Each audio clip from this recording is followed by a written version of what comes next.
because dili na ko gusto nga mabatyagan sa akong mga anak ang amo ang kalisod yun. So, kanang ginaingon nga, tama itong giingon ni Pastor ganina, nga kanang so ka-focus nimo sa pagpangita o kwarta, maingon na lang ka nga busy.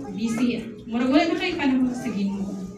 But, gusto po na ang ako ang banag yun, nag-encourage na magsimba tayo, ingon ana. So, for me lang yun before ang pagsimba na ko, just for compliance. Wow. Para ipakita lang yun nga kada Domingo, nagsimba mi. Kumbaga, hawang ang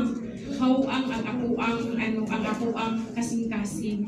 Mura pa kag nagkaon nga giguto ang paghuman nimo kaon wala ka nabusog. Ing ana akong feeling because naka-focus lang gyud ko sa pagpangita og kwarta to make money lang gyud para ma-provide ang panginahanlan sa kuang mga anak, no? So maunda ko siya nga one time sa kagrabe na ko kakugihan sa pagpangita o kwarta kanang ingon sila iampo sa Ginoo ang mga problema dili ko makaano ana dili ko makasali kayo ing ana no kanang mga problema dali ra kay masuko irritable kaayo ko dali ra kay ma-shaken sa mga problema until one day nagka-anxiety ko tungod sa kuang problema. So dito nagkasakit ko, nagka-anxiety ko, and then later on, mga advices later on ni Ana, sila mag-slow down ka, until nag-slow down ko, dito ko naghinay-hinay ng spiritual community.